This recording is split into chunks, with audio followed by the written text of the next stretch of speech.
কোন গুনাহে আল্লাহ বান্দার দিক থেকে মুখ ফিরিয়ে নেন। এই বিষয়ে প্রসিদ্ধ একটা হাদিস আছে, নবী সাল্লাল্লাহু আলাইহি ওয়াসাল্লাম বলেছেন, 3 ব্যক্তি এমন আছেন যাদের সাথে কিয়ামতের দিন আল্লাহ কথা বলবেন না, তাদেরকে আল্লাহ তাআলা পবিত্র করবেন না। এই মানুষগুলো যাদের থেকে আল্লাহ তাআলা মুখ ফিরিয়ে নেবেন, তাদের সাথে আল্লাহ কথা বলবেন না, তাদেরকে আল্লাহ পবিত্র করবেন না। সেই মানুষগুলোর মধ্যে একজন হলেন ওই পুরুষ, যে পুরুষ টাকনুর নিচে পোশাক পরে। পোশাক পরে বলতে যে পোশাক উপরের দিক থেকে যায় সেটা টাকনুর নিচে পরে, প্যান্ট, পাজামা, চাদর, লুঙ্গি, জুব্বা, জামা, এগুলো। মুজা যেটা থাকেই নিচে, নিচ দিক থেকে পরা হয়, ওইটার কথা ভিন্ন। তো এই যে মুসবিল যে ব্যক্তি টাকনুর নিচে প্যান্ট, পাজামা, লুঙ্গি ইত্যাদি পরে, এই ব্যক্তি তার সাথে আল্লাহ কিয়ামতের দিন কথাও বলবেন না এবং তার দিকে আল্লাহ তাকাবেনও না, তাকে আল্লাহ পবিত্রও করবেন না। এই 3টা ভয়াবহতা এই ব্যক্তির জন্য আছে, যে ব্যক্তি টাকনুর নিচে প্যান্ট, পাজামা, লুঙ্গি পরে। আমাদের দেশে অনেকে আছেন মসজিদে নামাজ পড়তে আসলে তখন প্যান্ট ভাঁজ করে। অনেক মসজিদে মুয়াজ্জিনরা মাইকে বলেন যে টাকনুর নিচে যাদের প্যান্ট আছে প্যান্ট গুলো উঠায় নেন। নামাজের জন্য এই কথা কেন বলবেন? এই সম্পর্কে একটা জয়ীফ হাদিস আছে যে মুসবিল ইজারে নামাজ কবুল হয় না। হাদিসটা সহিহ সূত্রে বর্ণিত না। বিশুদ্ধ হাদিসগুলো সবগুলো হলো কমন এবং জেনারেল, সব সময়ের জন্য এটা প্রযোজ্য যে পুরুষ মানুষ টাকনুর নিচে পোশাক পরবে না। এখন বৈজ্ঞানিক গবেষণা বলছে যে এটা পুরুষের জন্য ক্ষতিকর। যাই হোক, সেটা গবেষণা কি প্রমাণ হয়েছে এটা বড় কথা না, বড় কথা হলো নবী সাল্লাল্লাহু আলাইহি ওয়াসাল্লাম নিষেধ করেছেন। বাস শেষ। অতএব এই ব্যক্তি, যে ব্যক্তি টাকনুর নিচে প্যান্ট, পাজামা, লুঙ্গি, জুব্বা ইত্যাদি পরে, এই ব্যক্তি থেকে আল্লাহ কিয়ামতের মুখ ফিরিয়ে নেবেন। খুব ভয়াবহ কথা। 2 নম্বর হলেন ওই ব্যক্তি, যে ব্যক্তি কাউকে দান করে খোঁটা দেয় অথবা যাকে দান করেছেন তাকে নানার কথা দিয়ে কষ্ট দেয়। দান করেছেন, আল্লাহর কাছে আশা করবেন এর বিনিময়। যাকে দান করেছেন তার সাথে আপনার কোনো আলাপ থাকবে না। দান করে খোঁটা দিলেন, কষ্ট দিলেন, খোঁচা মেরে কথা বললেন, এগুলো বললে আপনি আল্লাহ তাআলার দৃষ্টি থেকে সরে যাবেন কিয়ামতের ময়দানে। নাম্বার 3, ওই ব্যবসায়ী, যেই ব্যবসায়ী তার পণ্য বিক্রি করতে গিয়ে মিথ্যা শপথ করে।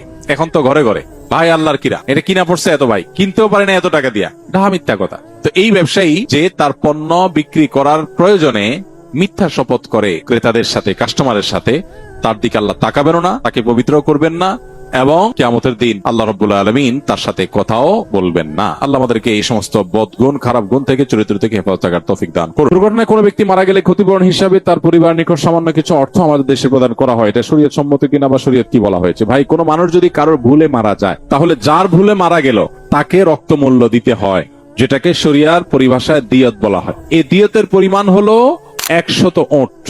100 ওটের মূল্য দিতে হয়। আপনি 100 ওটের বিভিন্ন এই যে ওট দিতে হয়, সবগুলো মিলিয়ে এভারেজ করলে বাংলাদেশি টাকা কয়েক মিলিয়ন টাকা হয়, এটা দিতে হয়। এখন আপনি প্রশ্ন করবেন, একজন নিরীহ মানুষ মেরে ফেলছে বা তার ভুলে মরে গেছে কেউ, তো সেই মিলিয়ন টাকা কোথায় পাবে?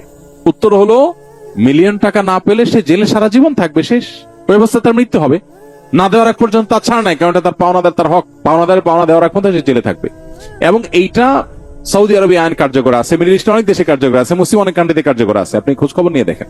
শুধু সেটাই না, যেন এই ধরনের শাস্তির ফলে এই অপরাধের প্রবণতা বা এরকম ভুল ভ্রান্তির প্রবণতা বা পরিমাণ যেন কমে আসে, সেজন্য এই টাকা পরিশোধের ক্ষেত্রে দায় অন্যদের, অর্থাৎ অন্যদের বলতে যেই ব্যক্তি দোষী তার সংশ্লিষ্ট অন্যদেরকেও বাধ্য করা হয়। এটাকে আকেলা বলা হয় শরিয়ার পরিভাষা।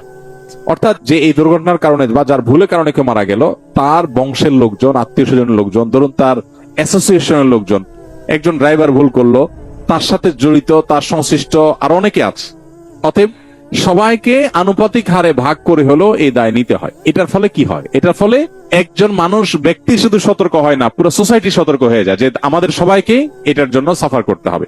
এখন শরিয়ার এই কঠিন শাস্তি, এটা যদি কার্যকর হয়, বাস্তবায়ন হয়, তাহলে দেখবেন ভুলে মানুষ মেরে ফেলা, সরি বলে শেষ করে ফেলা, এই প্রবণতা আমাদের সাথে থাকবে না।